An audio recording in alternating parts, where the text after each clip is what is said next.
What's going on, everybody? Welcome back to Let's Talk Live, or LTL Live. I for some reason I always say LTL Live, but it's kind of repetitive because we are LTL, which stands for Let's Talk Live. But this is LTL Media, and we're live. We're live here on this Sunday evening. I appreciate everybody coming in. We're going to have some great local guests here that have been spreading the Free Karen Read movement across really the nation and the world. Out of the local area here in Massachusetts, and I'll bring them on in a second. But we are gearing up here. Tonight is the eve of the start of the trial for Karen Read. I know a lot of emotions are high in this area. We were just talking a little bit backstage before we went live, and we'll get a perspective, I think, of everybody this evening, and I think it's going to be a really great show. So without further ado, I'm going to bring in this power-packed panel. We have Rita Lombardi, we have Tom CPU that's joined us, and the Resistance to Silence team. And when I bring them in, I'm going to let Resistance to Silence talk a little bit about some logistics for tomorrow in the morning if you are going to go out to the courthouse. And let's just bring everybody in here. We'll bring everybody in. Let's see. There we go. Let me just unmute everybody. Good evening, everybody. How is everybody doing? Hey, everyone. What's happening, everybody? As usual, I started talking before I was unmuted. That's fine. That's fine. Nice to see everybody here. Great to see the chat filling in. And yeah, I wanted to start the show off. Paul and I were talking backstage, and Dana and Tracy just have a few things to say. If you are going down to the courthouse to work out some of the logistics, because they did Paul put out a post earlier, and he said there's probably a lot of questions that would come in. So I'll give the floor to Paul and let him go through some of the logistics for tomorrow. If Tracy and Dan, if they want to chime in too, please do. Yeah. But I put that post out there tomorrow. As everyone knows, is the first opening arguments of tomorrow. I know everybody on the screen is ready for tomorrow. Everyone that's going to be on the courthouse is ready for tomorrow. There's going to be a shit ton of media there. And like you guys thought a lot of media was there last week. Yeah. As far as media goes, it's going to be a zoo. But the biggest thing we have to realize is the buffer zone is still in place, unfortunately. For those people that didn't know, the SJC affirmed the single justice. We have not. I talked to Mark Rondonza today.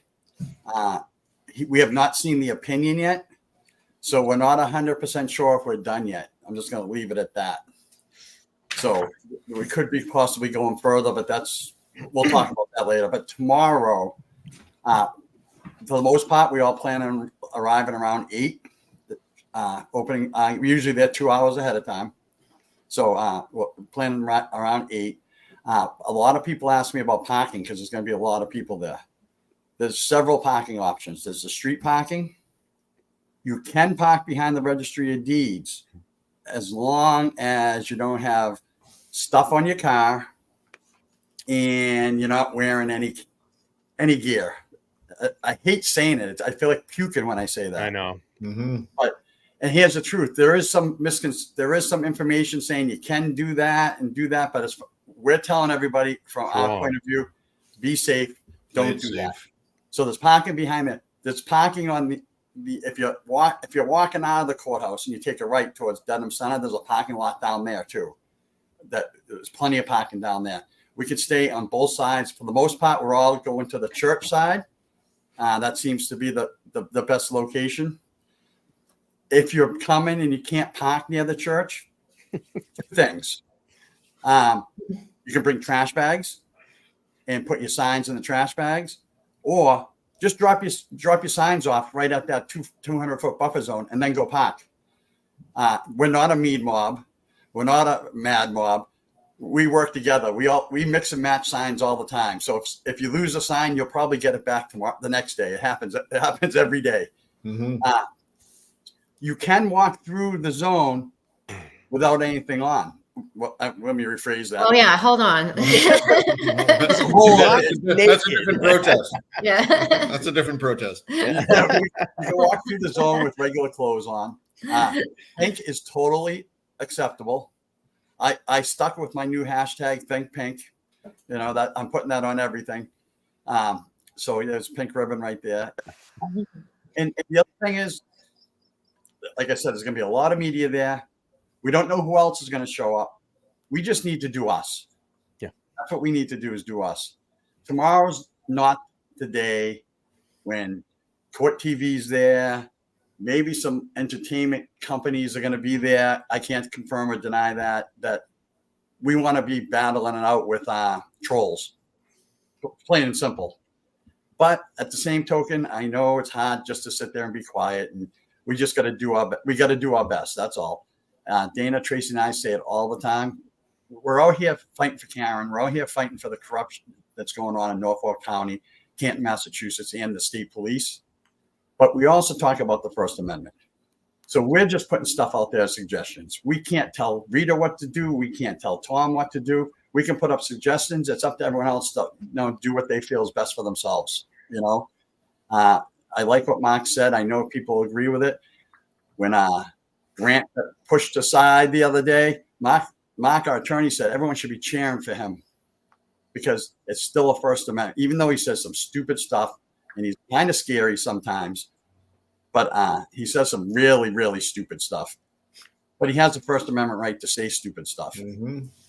But I think the last court date, they worked out a good plan how to get Karen to the courthouse safely. And I think they're going forward with that too. And I think everything went well on Friday. And I know Rita and Tom were there. If they want to talk about how it went Friday, it's probably a good indication how it's going to go the next couple of days. But that's all I have. I don't know, Tracy and Dana, you have something to add to it?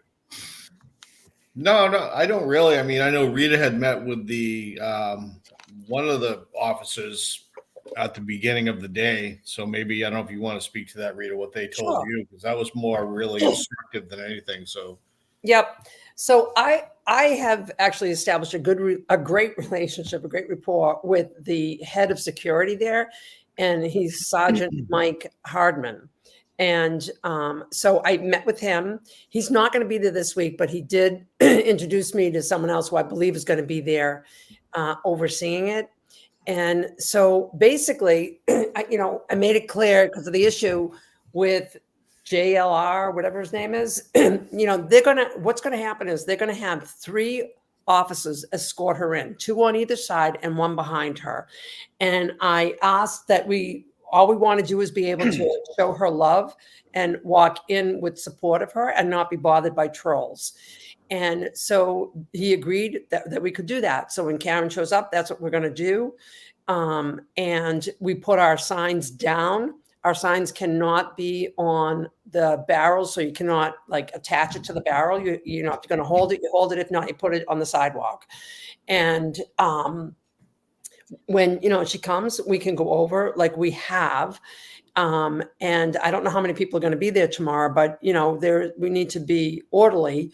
And not everybody has to go, but there's a small group that escorts her in and shows her love. And so we have a great relationship with the Mass State Police, and they understand where we're coming from, and they want everybody to be safe, and we want to be safe. One recommendation that was given was, if the trolls come after us, do not acknowledge them. Do not acknowledge them. So, we have experienced, we are peaceful, happy people celebrating our First Amendment rights and, our freedom of speech and supporting Karen. And, we have seen trolls come into our area and try to instigate us. And we don't want that. And so if that happens, we are going to alert someone or alert the police so that the police can help us. And the police have been very good. And so if a troll tries to engage you, tries to harass you, says things to you, ignore them and walk away. Do not say a word if you can. That is what the advice is. That is the best way to handle them. And other than that, we just keep doing us. And people who haven't joined before, we always say, have a smile on your face and love in your heart and come join us. And we're peaceful, and we are not going to let others bring us down. We're not. And we're good about policing each other as well. So we got to continue to do that. And, look out for your friend. Look out for everybody who's there, the people that are there all the time. Make sure that they don't engage, because again, it can get heated. It can get out of control, and people get it's very frustrating and emotional. Exactly right now. So Yes. if people want to let their emotions take control, it could become a bad situation. So, look out for your friend. If your friend starts getting a little, not standoffish or standing their ground, just say, listen, it's not worth it. Back down. Don't engage them. That's exactly what they want. Yeah. So I just want to kind of address real quick. I just want to kind of address this. Jeff says, hey, they can protest too. Absolutely. But it doesn't necessarily mean that that you have to engage with them. That's what they're looking for. They're looking for that dopamine hit. It's just kind of like Twitter. I have all these people that attack me on Twitter all day, and they're just waiting for the moment for me to say something so they can keep engaging it. And that's where I think, I look at like Coffin Daffer when she says that, all the people that are out there supporting Karen, they're mean and they're nasty. I've never personally seen any of that. When I go there, I mean, everybody's very, very peaceful. And if there is any engagements that people throw, I not like just throw words at us or them or whatever the group, people usually tend to ignore them and just tell them to stop. So it's really, I haven't seen the Karen Reed supporters being the instigators. And believe me, there's going to be plenty down there tomorrow as far as these trolls, because they're going to look to get in the mix. Like we said a couple days ago, we saw JLR pop up. He zoomed in for 2 days, wanted to work Turtle Boy up, tried to do what he did to Karen, and we just weren't having it, and people like that don't need to be here, because all they're trying to do when they come here is make a name for themselves and get eyes on them, their channel, their social media, whatever the hell it is. And it's just pointless. It's pointless. Yeah. I'm sorry, Reed, I cut you off. No, you didn't, because you commented on what I was going to comment on. And I just want to let Jeff know, yes, they have a right to protest, but I got news for you. They're not protesting. They're there to harass us. I witnessed it. I witnessed it. I gave Boer, what, I don't know how you say his name. I spoke to him and he did a great job interviewing me. I let him interview me. And then I come out of court and I see him, a totally different personality, aggressively going after people. And he's got an earpiece in his ear and somebody is paying him and directing him. And that is what is happening. The Karen Reed people are happy, and it's the other side. They're not protesting. It's not, they're saying she's guilty and we're saying she's innocent. They're coming up. I watched it, and aggressively going after people to try to antagonize them. And that's unacceptable. And I will tell you this, in my conversation with the Mass State Police, that if people do that again, JLR, you're out of there. You will be arrested. Yeah, you'll be arrested. You will be arrested. Yeah. So if you want to come and stir trouble tomorrow, I guarantee you it will be a short visit for you, because we will let them know that what you are doing, and they will take care of it. So I'm not. And Jess Debbie's perfect point. She says protesting and bullying aren't the same. 100%. Correct. They want us to react. Of course. That's right. Someone like JLR wants us to punch him in the head. Yes. That's what he wants. Yeah. That's not who we are. That's who we are. I wanted to just one other thing. I like everyone walking in with Karen. That's a great thing. I missed, and I didn't see it the past couple of times, is Karen's walking into the courthouse. Tomorrow there's going to be 100 people there. I can almost guarantee that. More than that. I missed the Free Karen Reed chant. Yeah. And if there's 100 people there, I want the whole goddamn. If it was up to me, I want all the media to hear that Free Karen Reed chant as she's walking in there. You can't say that in the buffer zone. Well, can't you say FKR? I mean, No, you say that. No, can't say anything. We could just say Karen. We could just say Karen, we love you, or something like that. We just can't say Free Karen Reed. But even the letters, you can't say that either. You can't say that. I don't think 100 people are going to walk Karen to the courthouse. No. So if a few people are walking into the courthouse and the other ones are back there, I'm going to be there and I'm going to try to start that Free Karen Reed chant, because there's nothing better than seeing it. You can do that. She can hear it. And there's nothing better than the media playing it at night when they say, and the protesters are out there and all they hear is free Karen Reed, free Right. Karen Reed. Right. You know, so I agree. Well, the first day of jury selection, we were down the other end, right? We were the opposite side of the church, and we got that chant going loud and proud. And my understanding was, you know, we were heard clear as day at the courthouse when she walked in. So, I'm going to say one more thing. I'm going to say one more thing. I'm going to shut up. I doubt it. You sure, Paul? One thing everyone has to remember, and I put it in my post today, Karen Reed is on trial for a murder of a Boston police officer. Mm-hmm. We cannot forget that. We cannot forget how important this is. As much as we love her, we can't treat her like we don't want to fangirl over her. We want to support her. We want to be there for her because she's fighting for her life, and we're in the background cheering her on so she can fight for her life with her attorneys. Mm-hmm. I hope that came out right. Like, no, I think you're right. You know, we just got to keep that in the back of our head. This is why we're here. Mm-hmm. The Norfolk District Attorney's Office is so corrupt. They're trying to railroad this young woman to go into jail for something she didn't commit. Mm-hmm. That if that was me, I'd be scared shit. Even though I don't care how good of an attorney I have, I got to fight for my life. And you walk in there, and they all walk in there full of confidence. And when they're walking in there full of confidence, and they hear 100 people cheering for them, and everyone saying they love them, that's what they need to hear. You know, that's my opinion alone. So I just want to say that, and I'll let everyone else talk for a change. No, that was awesome, Paul. Exactly. We have to be loud. They didn't shut us down. They didn't shut us up. So we just have to keep getting louder. The farther they put us back, the louder we get. That's all. Tom, how you feeling? You've been quiet. Yeah, I'm a little nervous about tomorrow, to be honest. Nervous in the sense of what? Yeah, like the fact that she has to walk in and defend herself against this. That this should not be happening at all. But yet here we are.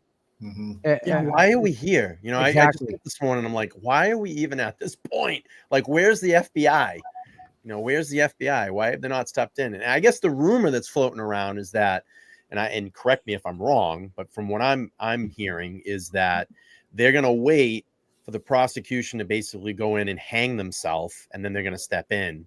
I mean, I don't know. I mean, why wouldn't they step in at this point? It sounds good, right? I mean, it sounds good. It's kind of what you want. Why would they, again, why would they let it go to this point, right?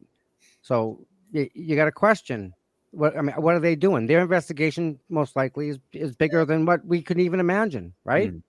So how big is this investigation? How much money is going into it? Right. So we don't know none of that stuff. Right. Speaking about Rita, how's the audit coming along? Yeah. How's the audit? Talk about that.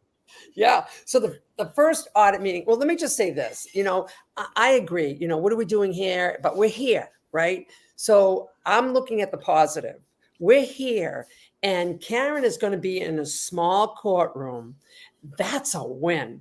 And I think another day they need to address the 16 chairs, looking, and 4 to 6 of them looking at the back of somebody's head, because that is just wrong. And that is a great observation by the defense to fix that for future. 100%. But she is in a small courtroom. I would say each side's going to have 12 people max, and some of those seats are going to be filled by the media.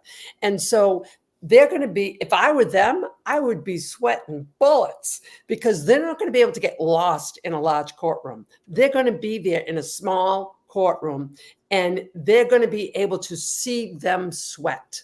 Right. And the truth is going to come out. And this is what we need. You know, sometimes people say, oh, corruption, you know, and it doesn't impact me.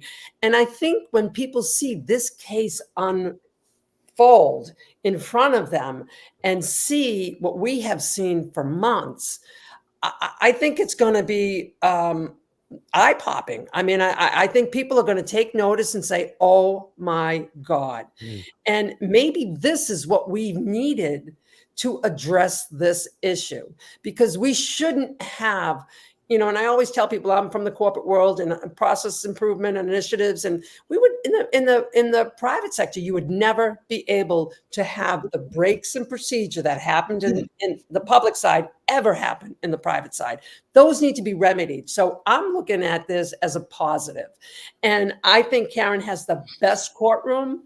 And I really am thrilled to pieces that they got the smaller room. And I'm thrilled to pieces that every single juror is going to be able to judge the credibility of every single witness and make the decision for themselves. So I am overjoyed, Now, on the police audit.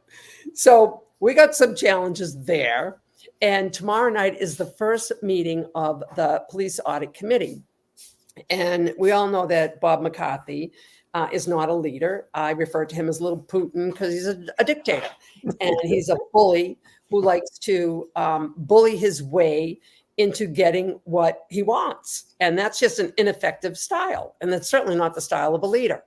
But we're going to see his leadership skills on display tomorrow night. So I am looking forward to Bob maybe proving me wrong. Maybe he can prove me wrong. But Bob has already selected 2 people. He put the petitioners through hell, selecting 2 people to represent the petitioners. Meanwhile, he just cherry picked who he wanted. And he picked 2 people that have had financial dealings with Helena Rafferty, the chief of police's parents. They own, just Helena Rafferty's parents own property on Nathaniel Way in Canton. And way back, I think it was 1985, there's 2 people, Jack Kelly, John Kelly, and Dr. Daniel Muse. And Helena's dad sold property, sold a house. It's a small little cul-de-sac, maybe 10 houses. And he sold property and a house to Jack Kelly. And Jack Kelly raised his family there and right across the street from where Helena grew. And so he's there. And then Daniel Muse bought Helena Rafferty's family home from her parents. And he lives across the street from Kelly for maybe 11 years. And then he recently sold his house in 2021 and bought Bill Galvin's house, the state rep who lives in Canton. And so it just doesn't stop. And then, so we have all these conflicts of interest. And then Dr. Muse had, his father died and his brother died. And I'm sorry, that they died. I think they died in 2012 or I think it was something like that. And a scholarship fund was put together for them. Well, lo and behold, the directors on the scholarship funds, one of them is Auntie Bev's brother. Jesus. And Auntie Bev's brother also is the one that it's either her brother or her father who represented Chris Albert in the 1994 fatal hit and run.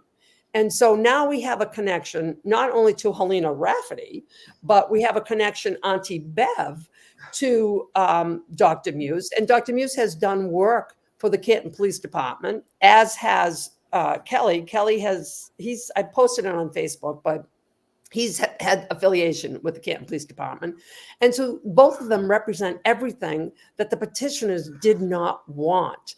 I'm not saying that Dr. Kelly or Dr. Muse and Jack Kelly are bad people. I'm not saying that at all. I'm just saying that is not what the petitioners agreed to pay $200,000 for. They wanted someone completely unaffiliated with the Canton Police Station, with that. And so now we have and then Michael Morrissey gave kudos to Dr. Muse for work that he has done on Narcan, and he's trained a lot of people.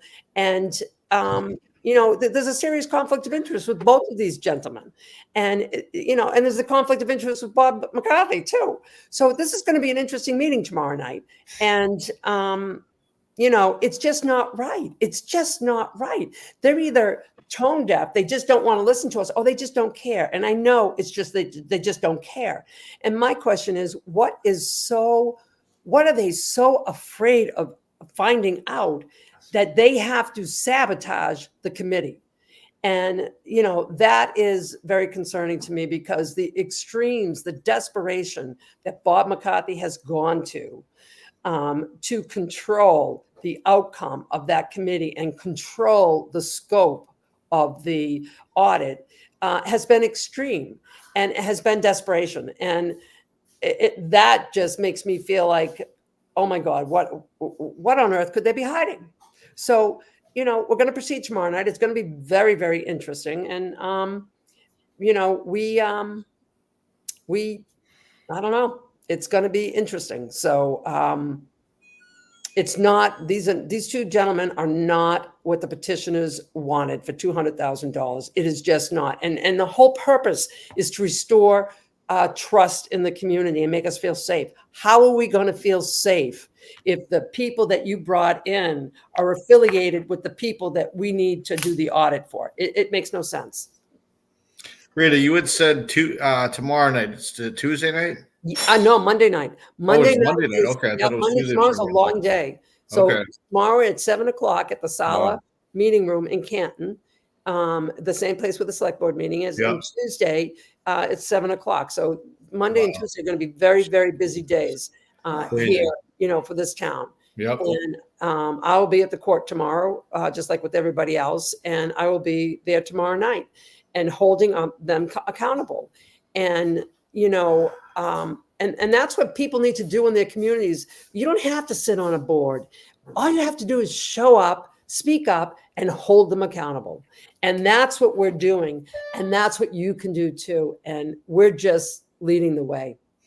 Yeah, I always talk about that, Rita, and I know I've talked about this in streams that I've had you over here, and I've talked about this over and over and over again. The power to change the surroundings in your area is your local elections. A lot of people always spend too much time on the national election, like the president, the vice president, whatever it may be. But if you want really things to change, you have to concentrate on where you live, because you have to live there.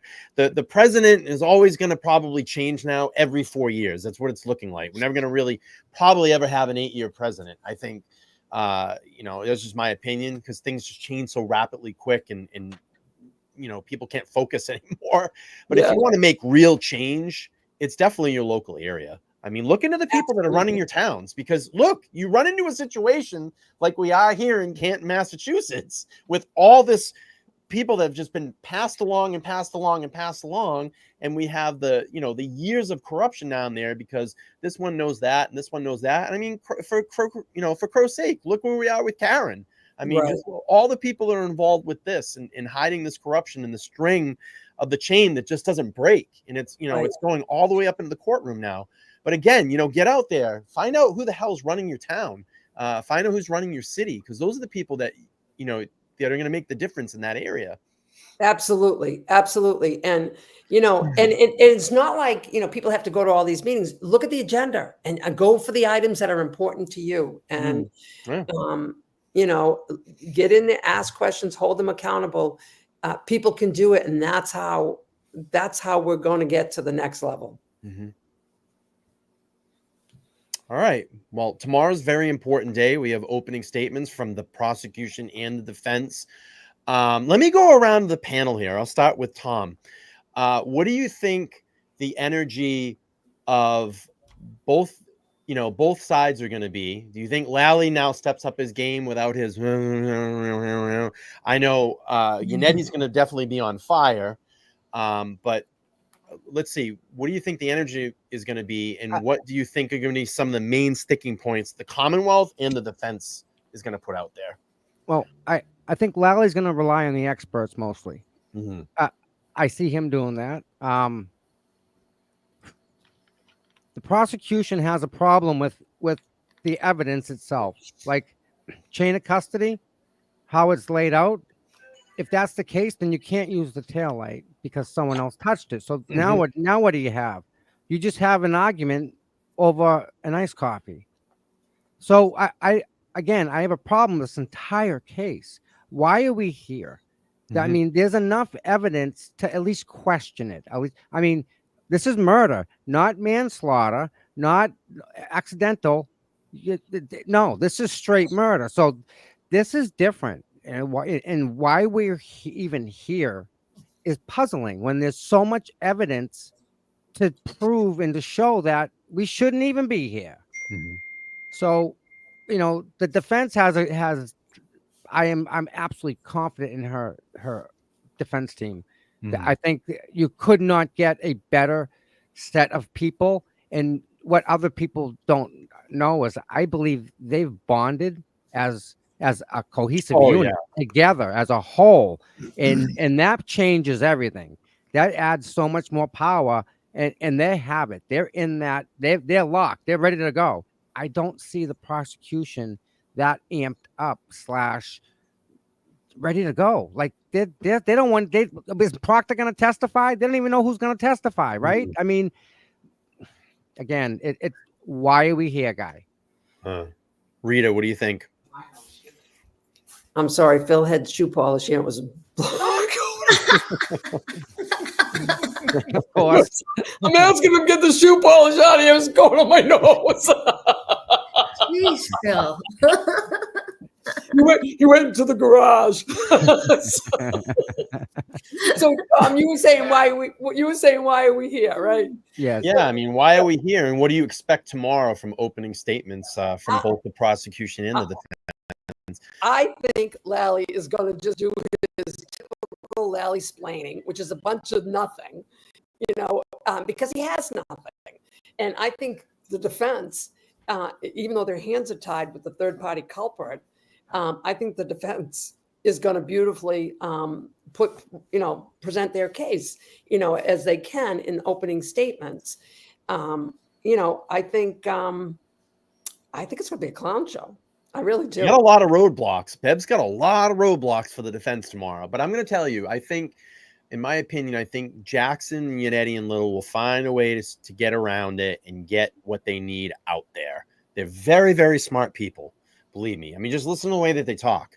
And I think that a jury is going to really pull to them and really understand and watch them when they are speaking. I think Lally's, in my opinion, going to bore a lot of the jurors. Yeah. And that tends to not fare well because you lose interest. But it's going to be interesting. He just blabs. He goes blah blah blah blah. I mean, he just throws a bunch of words together. I mean, I know they call it word salad, and it really is. He just throws a bunch of words together and hopes somehow it makes sense. Mm-hmm. And it doesn't. Anna, Tracy, what do you think tomorrow? How are you feeling tomorrow? And what do you think how the prosecution and the defense are going to open up? I think that we've heard just tiny snippets of what Jackson and Yannetti can do. I'm hoping that, when they do start opening statements and they move further in the trial, that I think these amateurs are going to have their jaws on the floor. These guys are the real deal. I don't know if you guys have watched any of their cases before in the past, but this is no joke. These guys are the real deal. Mm-hmm. There's no one you can get better to defend. Yeah, Alan Jackson is one of the best defense attorneys in the country. Yep. I mean, you can't get any better than that. Yeah. So, I mean, like I said, these people are small town, the evidence is there, and they're just going to present it the best way it can be presented because they are the best. Mm-hmm. And I think Lally's just going to drown, and I can't wait to watch it. Paul, what do you think? Well, first of all, like everyone's saying about Yannetti and Jackson, and there's nothing against an ADA anywhere, but if an ADA is that good, they're in Yannetti and Jackson shoes. Mm-hmm. They're not an ADA. If I was Lally, I'd stop at the store on the way in, buy 16 Red Bulls, and put them each on the jurors, puffing butts, each on the jurors seat, so they'll stay awake for that 45 minutes. Yeah. I'm telling you, Lally's going to be in the parking lot again, ripping like a whole pack of butts before he goes in there.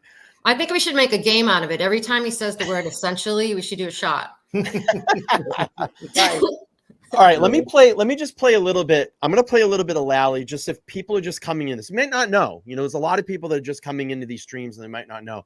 So I'm going to play a little bit of the prosecution. And I think this is what we're going to get. And I'll play a clip of Yannetti, and then I'm going to play a clip of Jackson and Little. So you get an understanding of kind of like what's going on here. Give me a second here. Let me pull this up. Yes. Your Honor, Adam Lally for the Commonwealth. The Commonwealth is requesting a cash bail in this matter in the amount of $50,000. I think this is what we're going to get. Some additional conditions. Those conditions being the bail warnings as just read by Your Honor to the defendant, as well as conditions that she stay away and have no contact with the deceased victim's family, that she stay away and have no contact with the deceased victim's residence, and that she be prohibited from operating a motor vehicle during the pendency of this case. In support of that request, Your Honor, the Commonwealth would cite the nature and circumstances of the offense, as well as the potential penalty that the defendant faces, particularly with reference to the manslaughter charge and the leaving the scene of personal injury and death of the last find over. The facts of this case, Your Honor, essentially on Friday, this past Friday into Saturday, January 29th, at approximately 6:04 a.m., the Canton Police Department received a 911 call from a woman reporting a male party subsequently identified as the decedent and victim, Mr. John O'Keefe, who was found in the snow at a residence on Fairview Road. At the time of the 911 call, there was heavy snow and the temperature was in the teens. Officers Saraf and Mullaney of the Canton Police were dispatched to the scene along with Canton Fire and EMS. Officer Saraf was the first to arrive on scene and observed 3 females waving at him. If you were standing on the roadway looking at the property, the 3 females were in the left corner of that property. Officer Saraf observed the victim lying on the ground as 2 of the females were performing CPR. The 3 females on scene were subsequently identified as the defendant before you, Ms. Karen Reed, Ms. Jennifer. All right, so I just want to play a little bit of clip of Lally, just so everybody can get some context. I think what we're going to be up against. All right, let me go to. Can I just say something for absolutely. the new viewers? Yeah. He said the victim was subsequently identified as Officer John O'Keefe. Right. Jennifer McCabe, who made the 911 call, there's a man in the snow, passed out in the snow. Right. She knew exactly when she called who was in the snow. And she should have identified him as Boston Police Officer John O'Keefe. And she was trying to downplay his identity. Absolutely. Yep. And so she knew exactly. So subsequently is BS. I completely agree. And you know what I love too? And, you know, people can go back and watch the hearings. I love the fact, and it was the Friday before, it was the last pretrial hearing before we had jury selection. And I love that when David Yannetti spoke at the end, and we're going to hear him in a second, I love when he spoke at the end and he said, Brian Albert is a first responder. And Brian Albert knew that there was someone on his front lawn. Not only that, knew a Boston police officer was dying on his front lawn and did nothing. And he broke the ethics of a first responder. And I'm so glad that David Yannetti got that on the record. And I can't wait until he repeats that during trial. Let's play this little clip of David Yannetti here talking about the federal letters. And this is, if anybody's just coming into this, getting familiar with this, this is one of Karen's attorneys here. Let's just see that the dynamic is always 1,000% different than Adam Lally, the prosecutor. This court as well. But it is clear from those letters that District Attorney Morrissey is well aware that he's the target of a federal investigation as a result of his conduct in this case. Those letters prove that he knew that, even before the U.S. Attorney ever confirmed that there even was an investigation. And Your Honor, on that score, something very important has come to light just yesterday that directly bears on this issue. The Norfolk DA's office and the Karen Reed defense team participated in the conference call with a representative from the U.S. Attorney's office. The U.S. Attorney confirmed during that conference call, confirmed for both parties, that not only has there been a federal investigation of this case, but it is ongoing. It's not over. It continues. The DA had this confirmed for them just yesterday, right from the horse's mouth.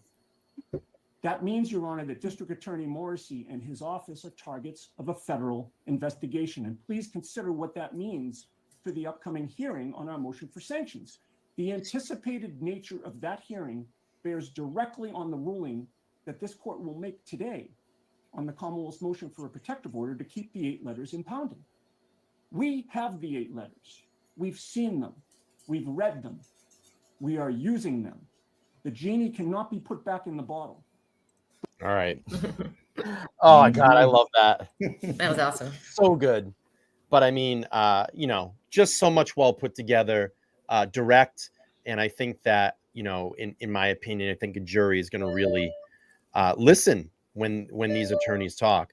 Let's pull up Alan Jackson here. This is about the Google search, the confirmation from the FBI, and you get to see Alan Jackson. If you're all new, this is an attorney for Karen Reed. Let's play through this one. No content. Your Honor, it's not that they didn't have content, it's that it couldn't be recovered, which sometimes happens. But we do have evidence that they were in fact in communication with each other as early as 2020. And with regard to the 2:27 a.m. search, it's not a three-card match, not a shell game or whatever other fanciful thing Mr. Lally wants to suggest. Tap dances his way around this. Our expert, Rick Green, didn't look at the SQLite database. Yeah, he Mr. did. Lally, reread his report. Yes, he did.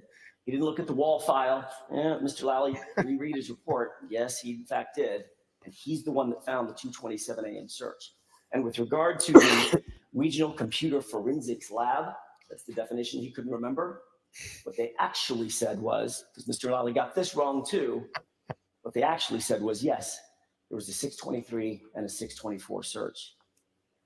And there was a 2:27 a.m. search as well. All three of those searches existed in the phone, Jennifer McCabe's phone, and it's not up for debate. That wasn't presented to the grand jury. The information that we've been talking about today wasn't presented to the grand jury. We're talking about the integrity of a proceeding. He doesn't get to convict my client by standing up here and pounding the table and saying, oh, she did it, she hit him. So let's just all get on with it. Deny this motion. We're talking about the integrity of what is the foundation of Massachusetts judicial system. Oh, it's so good. And that integrity was compromised. That integrity was impaired. And it demands that justice be done. And that justice is in the hands of this court. We ask this court to do what the evidence dictates, do what the law dictates, and that is dismiss this indictment. That is the only way justice will be found in this case. Thank you. Oh, so good. Just, you know, and it's crazy. I just sit there and look at Karen during that, and she just has this look on her face, like, I cannot believe that I'm here. You know, this is just insane. It's nuts. But you know, you listen to David Yannetti, Alan Jackson, and it's just such a different dynamic to Lally. All right, real quick, let's let Liz speak a little bit. This is Liz Little, another attorney for Karen Reed, and then we can talk a little bit about, you know, what we saw and heard here. Hang on one second. Prejudicial, prior bad character, and propensity evidence. So I'll hear whoever's arguing that for the Commonwealth. The Aruba incident, if you will.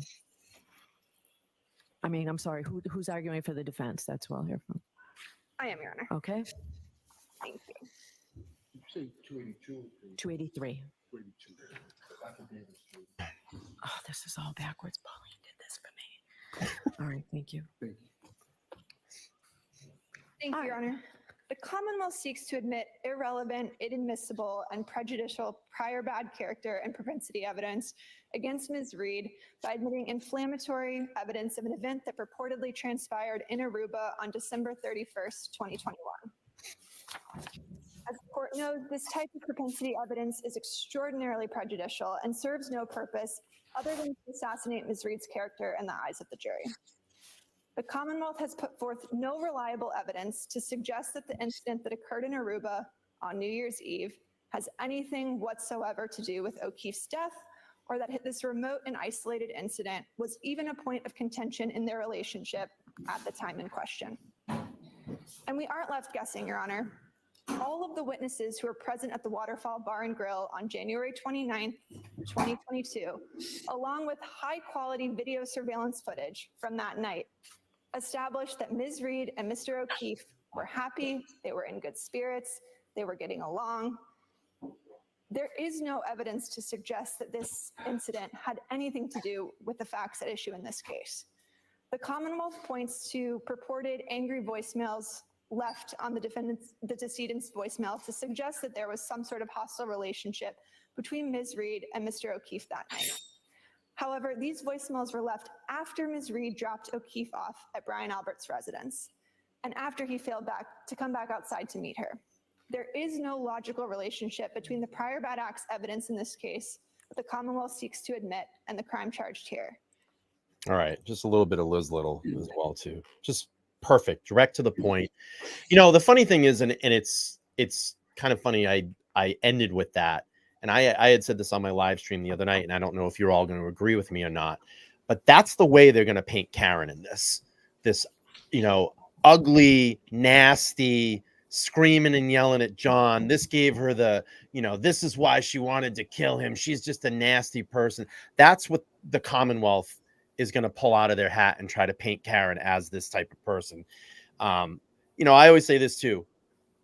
I still think the Aruba incident has, like Liz said, has nothing to do with what's going on here. And I said it, people fight, you know, who cares? Couples fight. I don't care. It doesn't make Karen a killer. It doesn't make Karen a killer. I'm sure you all have fought with your spouses and your Never.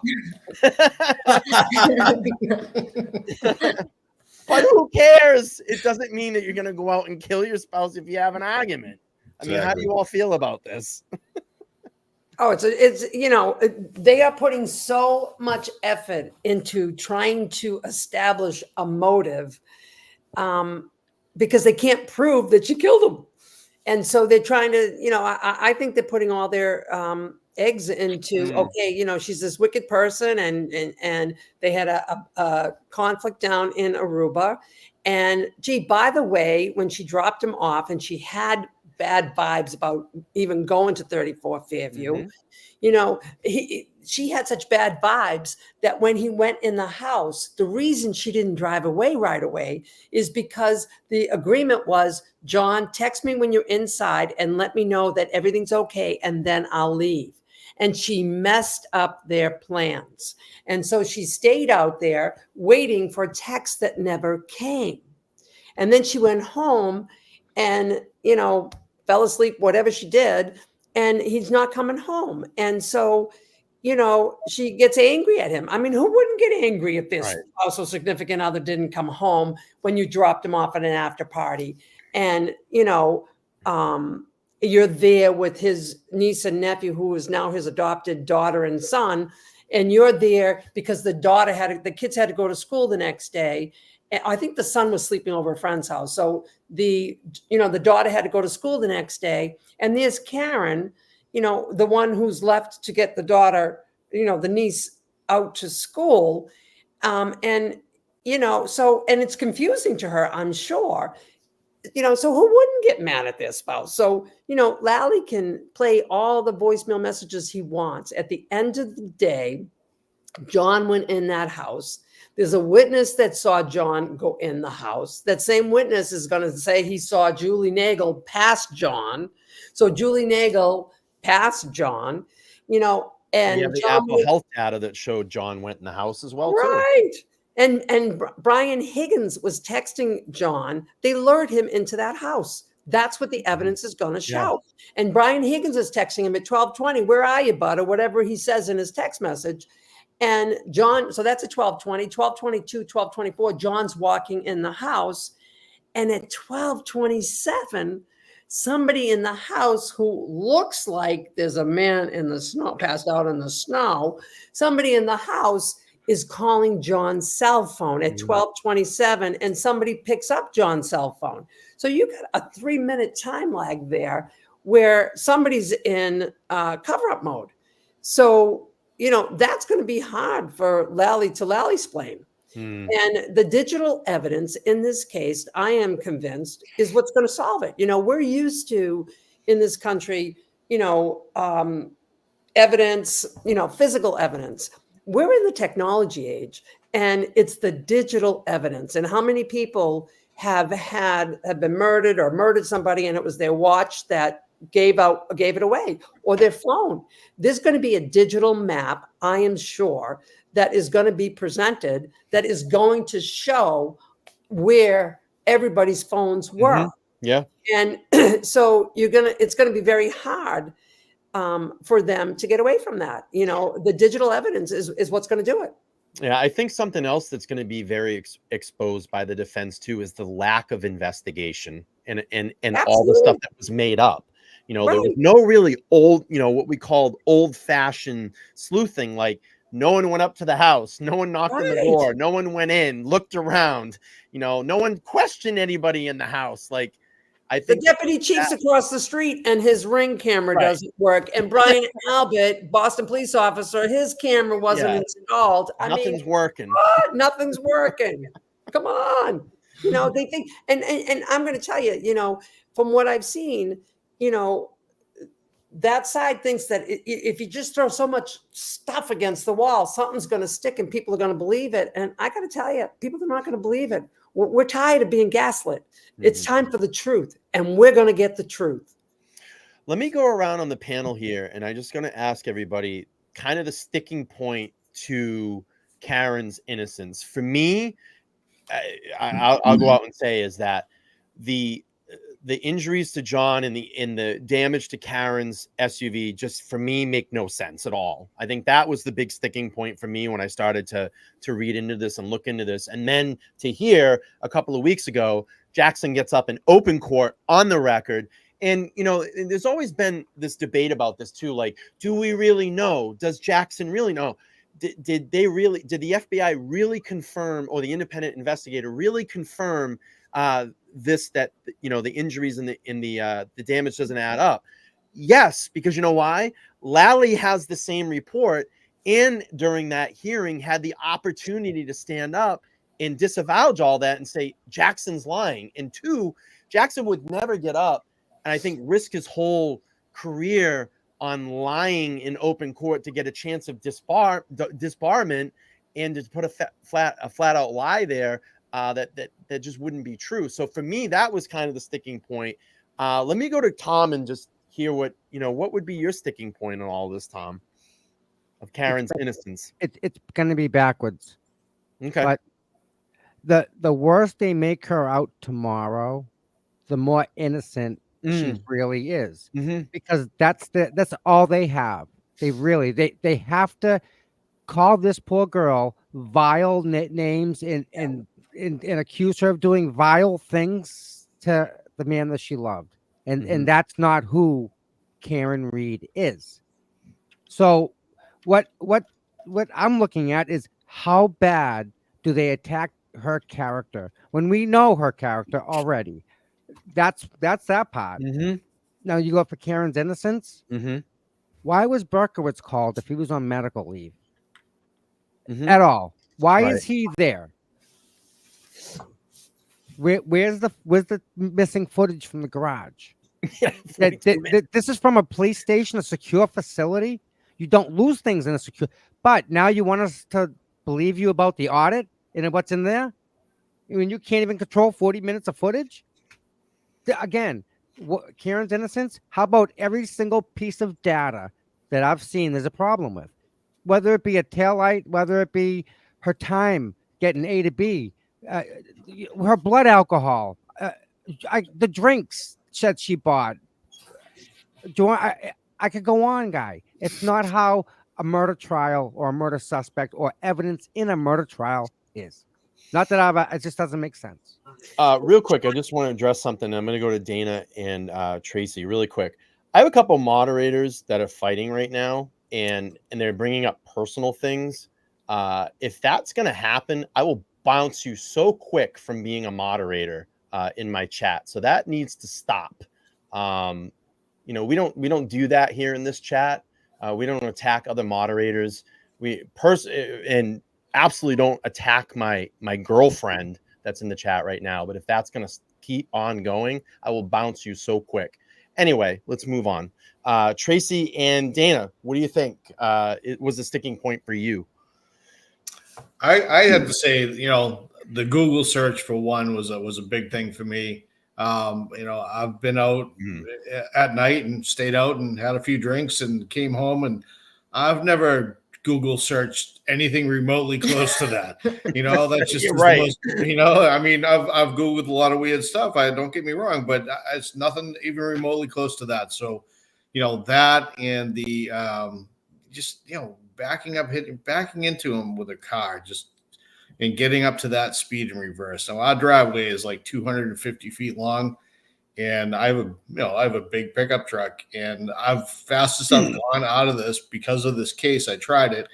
I've backed up out of this driveway at 18 miles an hour. That's as far as I could get. And that was even like, okay, this is too fast. Right. So in the snow in an SUV and after drinking or whatever the case may be, come on, you got to be kidding me. And then thirdly, I'd say, Brian not coming out of the house, period. Mm-hmm. I just think that's the most bizarre thing in the world. As a trained first responder, he should have been one of the first ones on the scene. Mm-hmm. Listening to the phone call that we intercepted with Karen, yelling out in front when Jen was on the phone with 911. You mean to tell me that nobody in the house heard her yelling? Everything that she yelled was just horrifying to hear, but I just don't get it. I also think that when a jury hears about the Google search, just like myself, I was like, oh, this is clean up, but they're going to, they're just going to end this. This is, how do you argue with that? So I think when people that aren't aware of any of the evidence or things that we hear every single day, when they hear it, they're going to be like, wait, what? So they're not stupid. I mean, that might even be like their end all be all when they hear that in the beginning, or, if they're allowed to present it.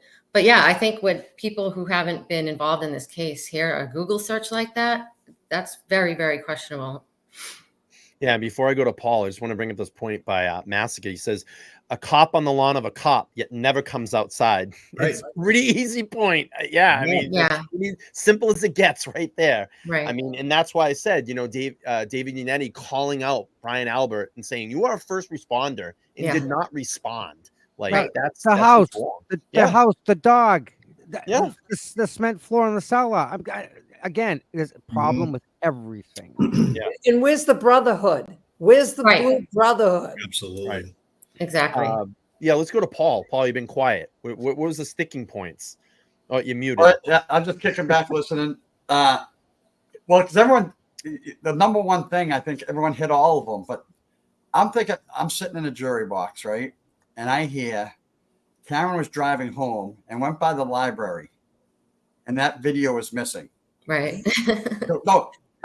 And they come up with it was motion detected. So, all right, I'm a jury. Okay, maybe I can buy that.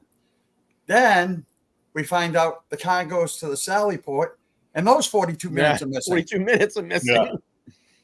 Yeah. It's all those things. Can I jump in real quick, Paul? And maybe you do whatever you want. Your show. All right. I want to jump in really quick. And I don't like to cut people off because you're on a good roll.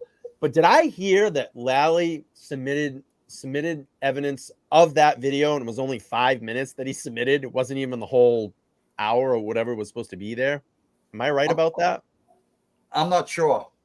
Because I heard a rumor that I think Lally put in a motion or it submitted in evidence, and it was only 5 minutes long of that video. Like, he had said it was motion detected. I think somebody said it was motion detected. Well, the car moving in the garage moving would be motion, and people walking around in the Sally Port would be motion, right? Kind of like the butt dial, when he was intimate with his wife. And someone in the chat, in my chat, made a good point when we were talking about this the other day. There's no way in hell that any police station would have motion active cameras. They would be most likely live 24 hours, always recording. Doesn't make any sense. And the 42 minutes that's missing happens to be when Berkowitz, Higgins, Proctor, and Buchanan were in the garage. All in the Sally Port. All people associated with this crime. Isn't Berkowitz on medical? Why is he there? Right. Yep. Well, he's the fixer. I mean, if you listen to the retirement speech, he's the fixer. So we were just listening to, we're around the panel, right? We heard all these examples.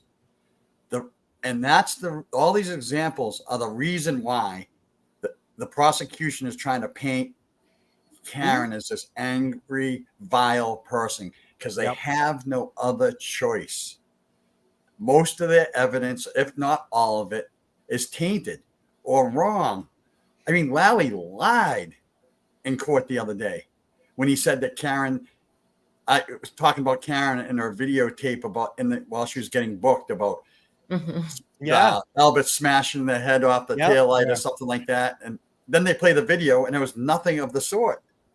So they have no choice but to make her sound like a vile person. And hopefully the jury sees woman scorn, kills boyfriend. That's the only thing they have. Yeah. So the more evil they make her out to be, the more innocent she really is. So I mean, tomorrow is going to be a tough day because they're going to throw everything at her. They want the jury to automatically be biased against her so that all the other evidence just helps them. Good luck with that, Lally. Yeah. Now, Lally goes first tomorrow, correct? Yes. Best man standing, yeah. So if all they do tomorrow is opening statements, I'm sure they get some other stuff, right? They're going to listen to Lally for 45 minutes. Ugh. Right? It's going to be 45 minutes to Lally, 45 minutes to Yannetti. They'll probably start calling some witnesses tomorrow, I would think. If they do, but if they don't, they're going home. The jury's going home after listening to Yannetti for 45 minutes. Yeah.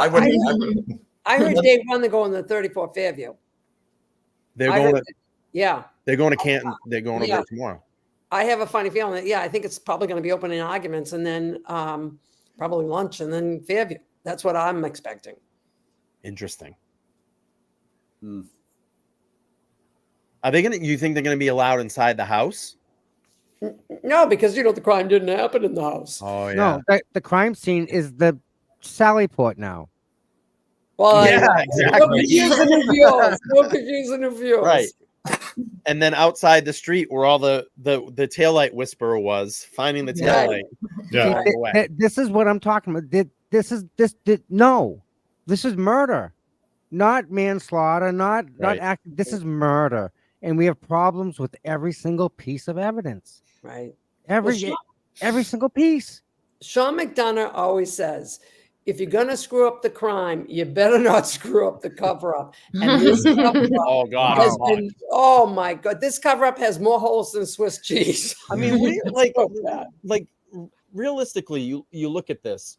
When a jury looks at this and they hear Brian Higgins left, went down the Cape, went to a military base, took out his SIM card, took out his phone and destroyed it. Right. Brian Albert, the owner of the home, destroyed his cell phone. Like, how do you look at that? Right. I mean, how do you look at that? You know what would be really interesting? And anything's possible in this case. They get halfway through the case and the jury, of course, they don't pick the foreman until they're in the jury room, but halfway through the case, the jury all raises their hand and says, Your Honor, we've made You can stop the trial now. Yeah. We've heard enough. No deliberations necessary. Exactly. Anything's possible. And I bet, anything's possible. Yeah, it's unreal. Bev would just sigh. Yeah. Oh God, we're gonna have to hear a lot of that too. Yeah. No. We're gonna put on every time she does that, we're gonna put on some 70s porn music.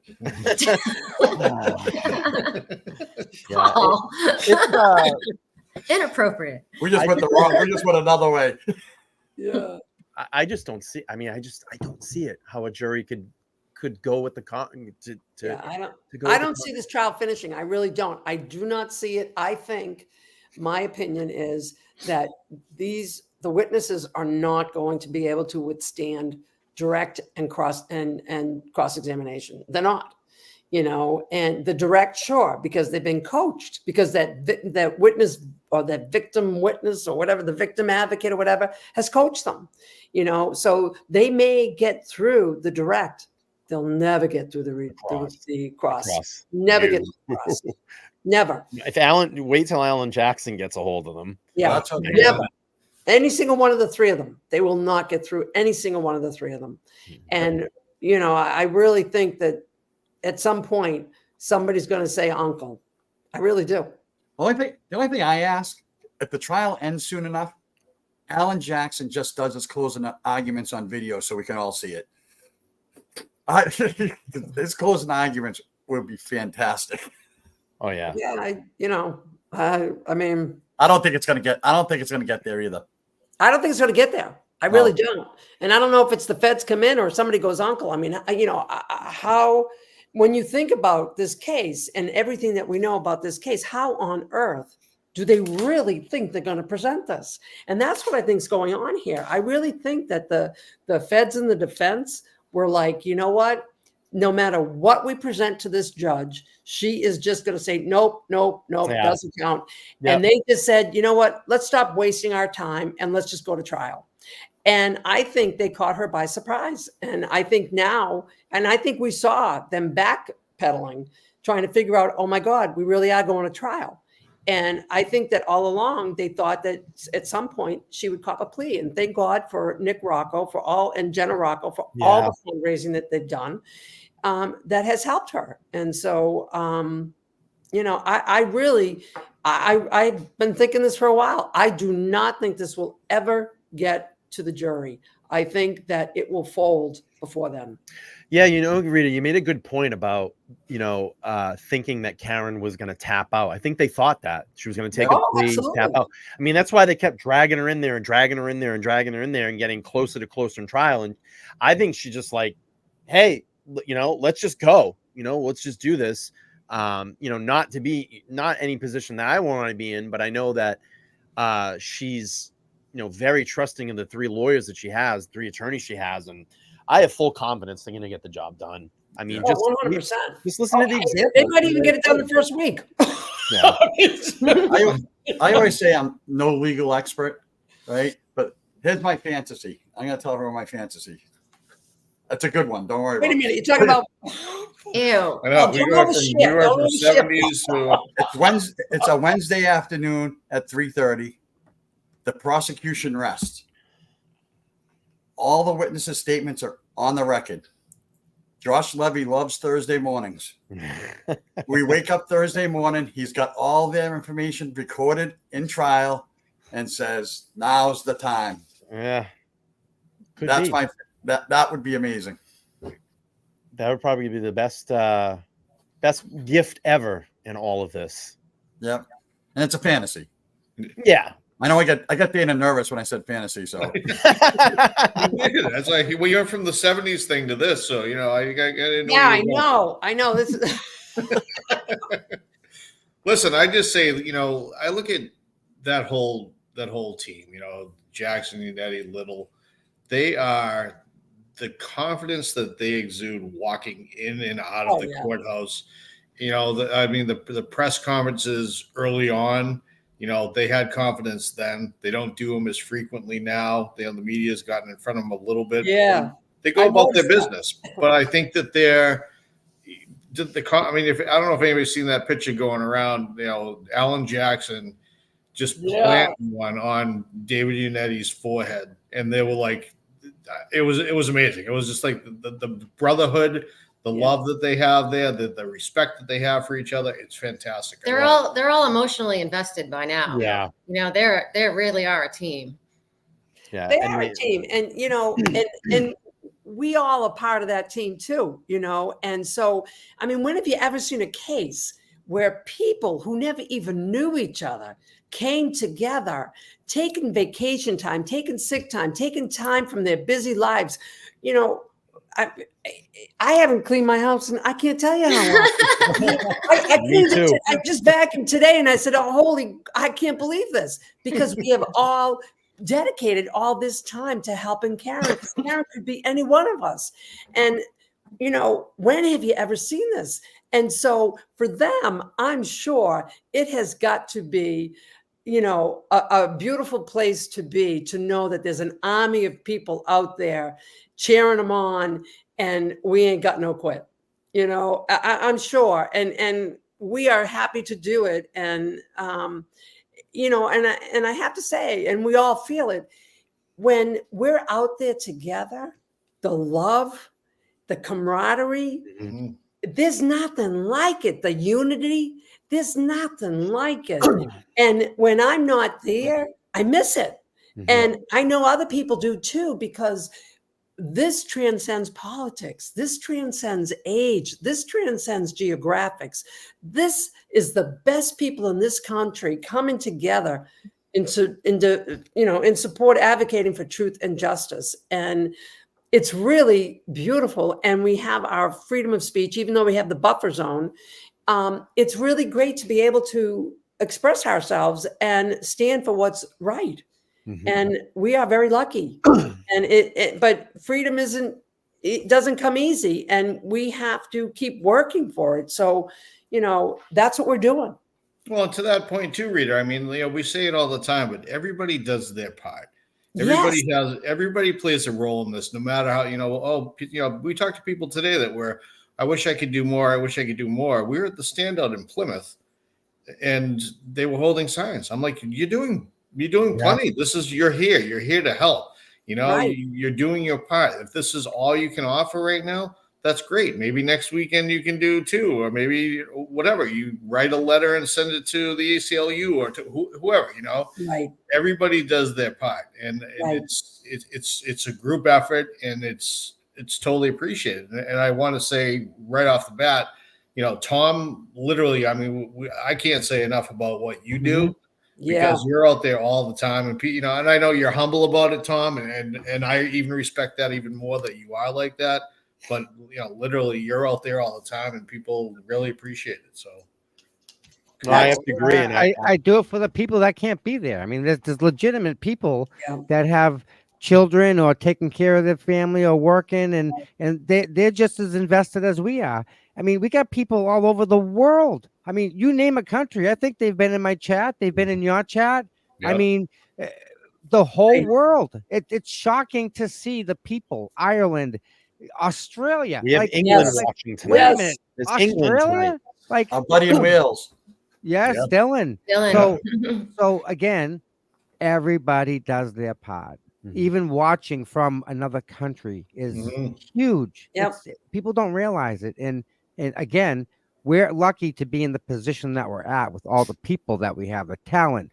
We've had, Mark Rendoza, we've had Melanie Little, we've had all these people, the Glare. All these people come in and it works because everybody does their part. And look at what we're at now. I think Karen's in a better position today than she was 2 years ago walking up them steps. That's all I got to say. That's what that's about. Is when she shows up walking and I'm walking in that crowd with them and I hear you guys start cheering or clapping, I get goosebumps. I can't imagine what she's thinking. It must be an amazing feeling to know you're going facing that, but you're facing all these corrupt people that are trying to put you in jail. And they did it to Aiden, and they're trying to do it to her, and they're willing to say the most nastiest stuff about this poor girl just to get her in jail to hide their corrupt ways. That's wrong. And the support she gets from you guys is undefinable. It's the best thing I've ever heard, and you have to experience it. You have to. You really do have to experience it. I totally agree with you because it's awesome. If we could spread this all over the country. What a beautiful country would be. It really is. There's nothing like it. There's nothing like it. And I'm looking at the people in the comments and where they're South America and all England, there was New Zealand. It's crazy. Toronto, Canada, Panama watching. It's funny. Someone in the chat here, and I don't know if they're joking or not. They said that that we all get paid by Karen Reed. Well, that's the fact. That's a troll. I haven't got my check. That's a joke. That's a troll. Listen, let me say something. Listen, we're all making money off Karen Reed. Every one of us. Every single person that's streaming a stream is making money off of Karen Reed. One way or the other, whether it's money or whether it's clout. You're making it off of this poor girl's back, right? We're all guilty of that. We're all doing it. So even the trolls are making money on this. So, let's just call that for what it is, right? Right. Check it up. Okay. A lot of it's our work. It's what what we're doing. It's got nothing to do with Karen. Zero. Zero. You can't connect the two. Yeah. And there's something that I want to add to this too, because a lot of people, and I'll say this, yes, I make money here on my channel. Yes, I make money talking about this, but you know what? I'm reporting on the situation. I'm reporting on this case. It's the same thing that any mainstream media is doing down there. You don't think Vinnie Politan doesn't get paid, doesn't get a check? Of course he does. Court TV pays him to be their analyst. Exactly. Of course they're making money. And I'll let you know this too, because a lot of people, and I'm so glad Tom brought this up, because everybody has this thing about me, and I know I'm gonna get some shit on this, but everybody has this thing about I'm a grifter.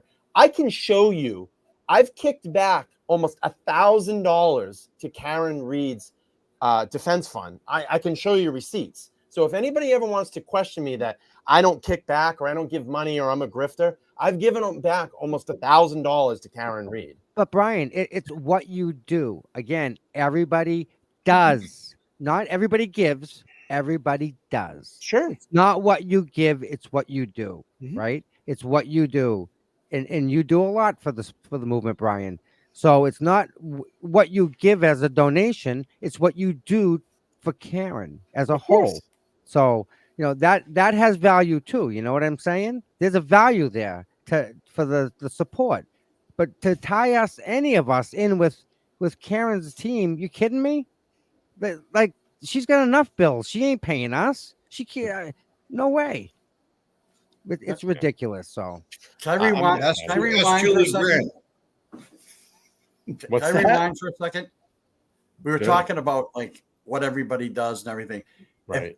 If anyone's questioning how important you are to this movement, I suggest going to the Justice page and reading Kelly Reed's post today.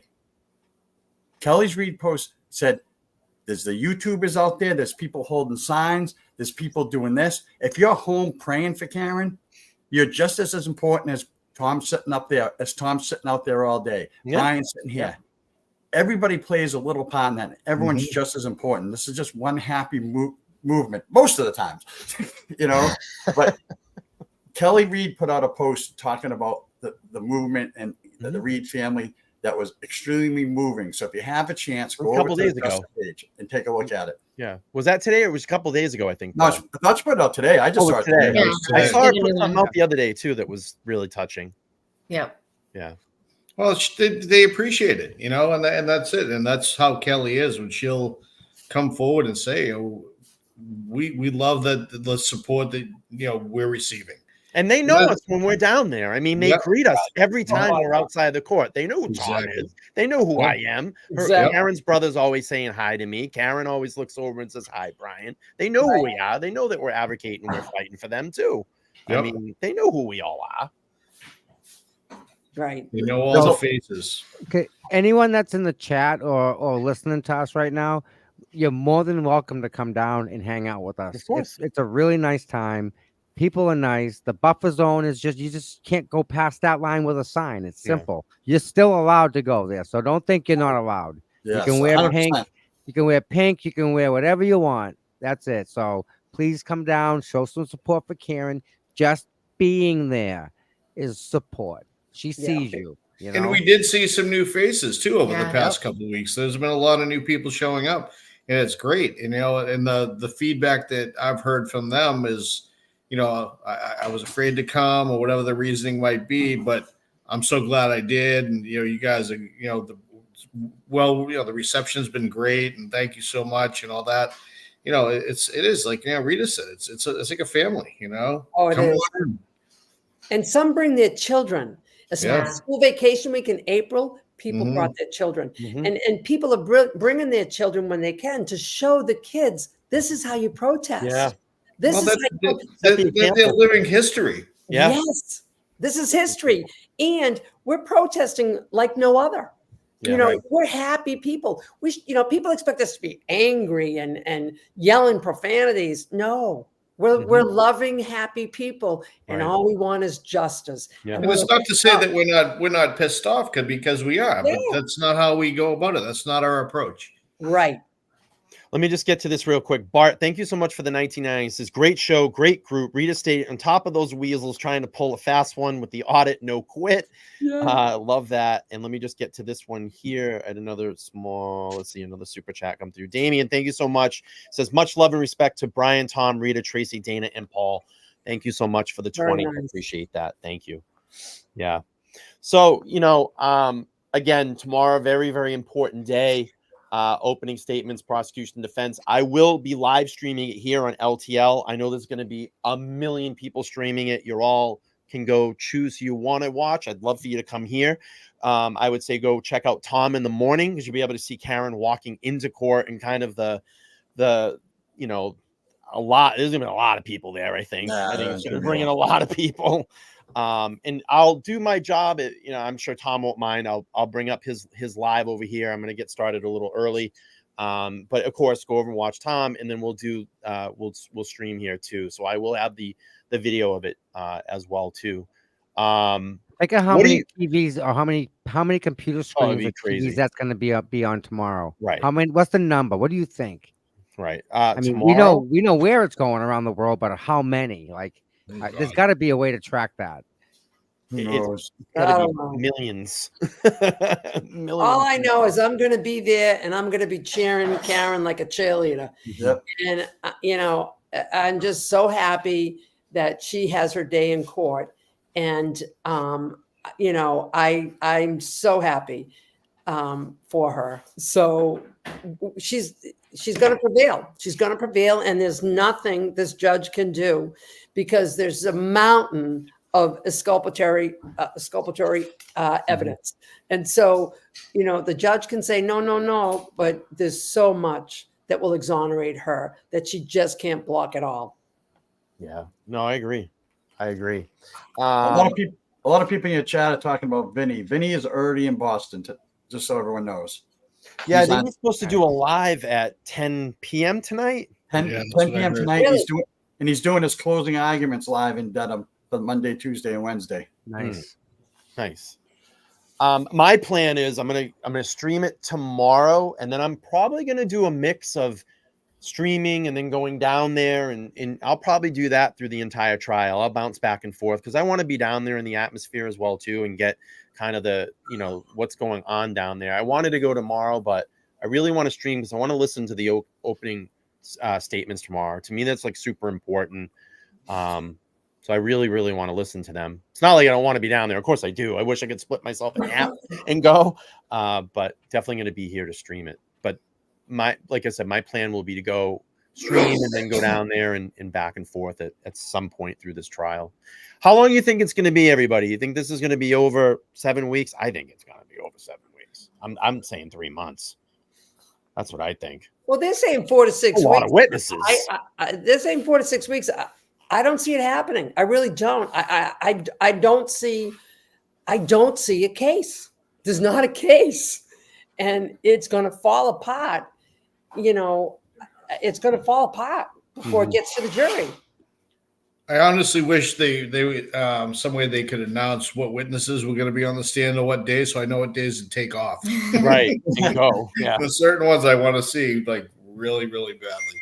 There's a lot of witnesses though, but you got to think, you got to go through direct, and then you got to go through cross, and then a lot of times too, that when witnesses be called back too. Yeah. So there could be a witness that they want to, like maybe Proctor, they want to dig more into the defense, and they call him back for another full day or 2 days of testimony. I mean, it's crazy.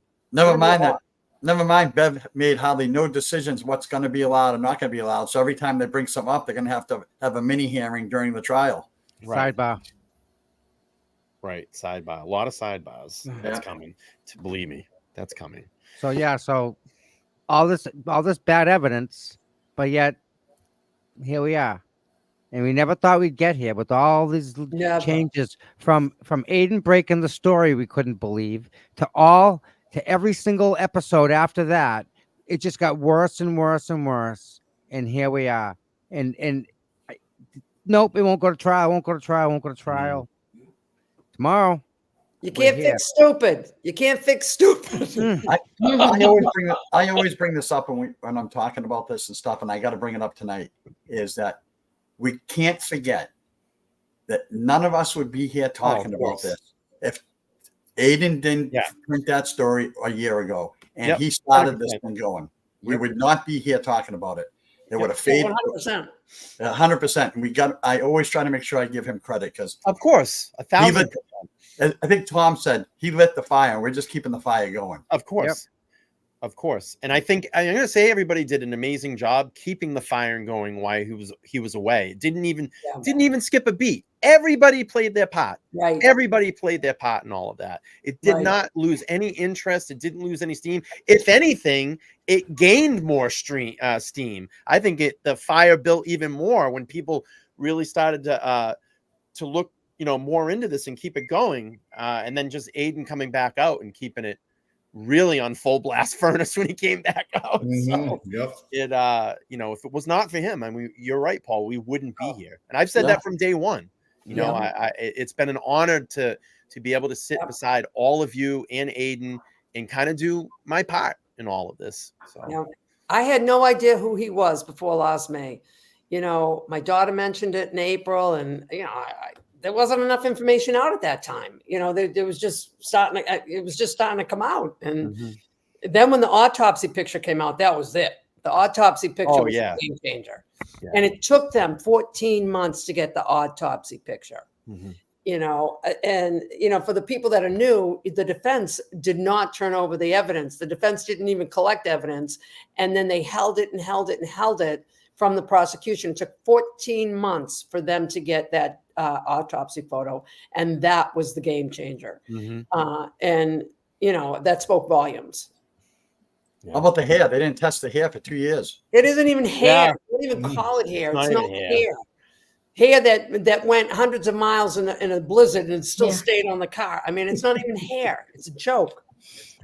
Nicole, thank you so much for the 5 gifted memberships. Brielle, let's see.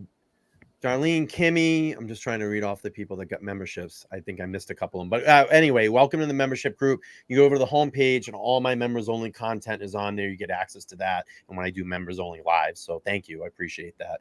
Yeah, it's crazy. All this, the evidence, holding evidence, not telling things. I mean, come on. It's so obvious here. When a jury gets a hold of this and sits in that room with all of the evidence in front of them, I don't think all the non-evidence in front of them is what I'm saying. I mean, all the evidence of the corruption. I just don't see it. I just don't see it making it to the jury. I just don't. I hope you're right. I hope you're right, Rita. Well, we all know the evidence. We've all been the jury. We've been doing the job because this is the way this case has rolled out. And when you try to present this, there's nothing logical about what the prosecution is going to present. Nothing. And I think somebody's gonna cry uncle. I really do. How badly do you want to get beat? Yeah, I mean, maybe someone gets nervous, like, oh shit, I'm getting ready to go on the stand, and they just crack. This is real. Now it's real. I'm getting ready to go on the stand. I don't know. And like I said, I think they have. Once Jackson gets them, forget it. It's over. I think it's gonna crack. It's gonna crack. I mean, I think it's a pretty serious thing to put your hand and say, I swear to tell the truth. Yeah. I mean, that's pretty. You get up there and you swear to tell the truth, and then you don't, and you didn't tell the truth to the grand jury, not once, but twice, and here you are on the stand. Those consequences are going to be serious. Yeah, I agree. I don't know. Any parting words with anybody here? Final thoughts. I'll go around. Tom, I'll start with you. Final thoughts for tomorrow, opening statements. Opening statements, they're going to try and make her look as bad as possible. Don't believe any of it. Please, if you're listening, that's their job. So get ready and expect them to say the nastiest things about Karen. Please think about the most worst thing you can think about her. In any way, that's what they're going to use against her. But none of it's true. None of it. So sit back and watch them attempt to discredit this lady, and it's going to be a great try. And they have problems with this again. There's no way they can go to the second step. So their goal is to discredit her at the beginning. She's got to sit through it. She's gonna, like a trooper, I think, and we go from there. But this is, again, I'm nervous because we shouldn't even be here. Yeah. I'll go to Paul. Paul, what do you think tomorrow? Final thoughts? My final thoughts are always going to be on the people. Tomorrow, let's show up tomorrow. Let's all just do us. Leave the drama behind. What is that? Jeez. The Sounded mountain like a lion. tornado. Was it the cat? Cat, dogs. Yeah, that was the cat and the dog. Nice. But seriously, everyone show up. Just show up tomorrow. You have nothing to worry about. We're a friendly bunch. There's some people in the chat worried about parking. I went over it once already. There's plenty of places to park behind the Registry of Deeds, the street parking over by CVS on Eastern Ave. There's plenty of parking. And if you have any questions, just pull over and ask one of us. We'll help you. 100%. Dana Tracy, final thoughts for tomorrow? I'm waiting I'm ready for this team to go to work. You know, they've done so much up until this point, but this is their time to shine. And these three are amazing. So I have the utmost confidence. Am I nervous? Like, you know, we said, yeah, I'm nervous. It's so unpredictable. This whole case has been, but I have the utmost confidence in the three of them. They're superheroes for sure. Yeah, I think they're going to knock this out of the ballpark. I think since we're here and we have to go through this, unfortunately for Karen, she has to sit through this and it's going to be bad. But I think since we're here, let's listen to what they have to say. We're finally going to get some answers, hopefully. So that's a perfect point. Rita, final thoughts? We represent Karen.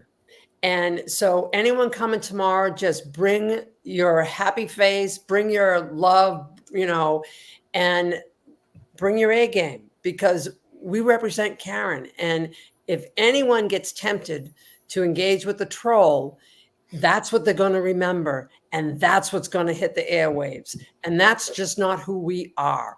So please ignore the trolls, as the police have, advised us to do. And,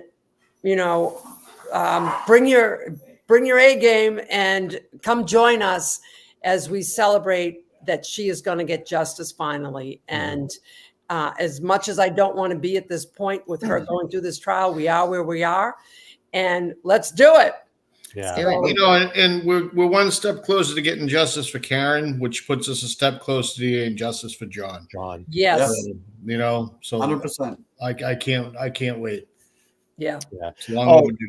Yeah, real quick, and I want to address this. It's a great point, and I kind of forgot to talk about this during the show. But she says, "Brown Eyed Girls, do you think that they definitely saved some bombs to the trial?" What we've been privileged to hear is not everything in a trial. Believe me, Right. Jackson, Yannetti, and Little have this thing packed.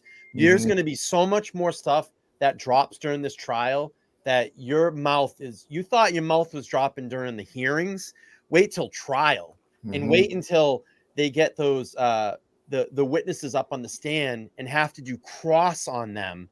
And I mean, it's just, I'm telling you, this is going to be the trial of the ages. If you thought O.J. Simpson was dramatic and the drama was there and all the elements to a trial, the Karen Reed trial is going to be just mouth dropping, in my opinion. Yeah. Let me say this. The OJ trial, I was on maternity leave and I watched the entire trial. Yeah. This is going to be nothing like the OJ trial. Well, I shouldn't say nothing like it, but Alan Jackson, Johnny Cochran was like, the star defense attorney, the dream team. And Alan Jackson and David Yannetti and Liza, they are blowing this out of the park. And it's going to be nothing like it. Absolutely nothing like it. We've never, in my opinion, ever seen anything like this. The breaks in the process and the how everyone is entangled in this town that I live in is mind-blowing. And we've never seen anything like it. So if people thought OJ was the trial of the century, it was. This is going to be the trial, I think, of our country, or of all our years in history. I think this is going to be the trial because it's going to uncover so much that's not pretty. And the scary part is Karen could be any one of us, and we are fighting for all of us. And this is historic. It's historic. Mm-hmm. I agree. I agree. Listen, I want to thank each and every one of you on this panel for spending this hour and a half on LTL Media this evening. I really do appreciate it. And I wanted to do a panel of, I call you all the locals, because you've all been down there, and we're all local here in Massachusetts, and we've all been down there supporting Karen as much as we can. We've been supporting Turtle Boy as well. But again, I just want to thank all of you for doing your part. You've all kept this amazing movement going, and it's not only spanned the nation, it's now spanned the world because of all of your hard work in every individual way that you present this. I mean, Tom with the live streaming, Dana, Paul, and Tracy with their channel now and all the informative things that they do inside the Justice Group. And then we can't forget Rita getting out there and campaigning to change Canton and being kind of a vocal voice down there in front of the courthouse, and to go into the Canton meetings, the select board meetings, and being the hero there to change Canton. You've all done an amazing job. I'm so proud of all of you, and I'm sure that Karen is very proud of all of you too. And I'm so proud of everybody that comes to this channel and this chat and goes to all the other creators and all the other people that spread the news of the Karen Read case. You're all doing your part by being here because we can only just continue to grow this in numbers. And it's going to be a very interesting trial. I'm going to be extremely stressed through the entire trial, but I have confidence that Jackson, Yannetti, and Lil can get it done. So again, thank you all for being here. Thank you for giving me your time this evening. And again, I want to thank the chat as well too. Thank you. Thanks for having us, Brian. It's been a pleasure, man. All right. Thank you. Yes, free Karen Read. Absolutely. That's the peanut gallery here. All right, everybody. Please, if you go down to the courthouse tomorrow, be on. I can't control you. I'm not your father. I'm not your mother. But please be on your best behavior. Ignore the trolls. Keep coming to the streams or any media that you need to. And the future, again, is independent media. You're not going to get the truth from the mainstream media. You're going to get it here on these types of channels. Did anybody have anything to say before we go? No, I totally agree with what you just said. I'm very disappointed, especially Channel 5. I'll never watch Channel 5 again. They are presenting only what they want to present. And even Court TV, except for Vinny Politan. Except for Vinny. Except for Vinny. Vinny knows. Vinny knows. Vinny knows. Julie doesn't. Julie go doesn't. Go watch Vinny live. I think it's 10 p.m. tonight. And we'll see you back here tomorrow. I'm going to be live at probably 8:30, 9 o'clock. I'll be streaming the opening statements tomorrow. And again, thank you all for being here. I appreciate it. I'm gonna hit the outro. If anybody wants to hang and chat in the green room after, you can. If not, you have to go. I appreciate it. I gotta go. All right. Bye, Paul. Thanks, you. Brian. Bye. Take the change and set the trend.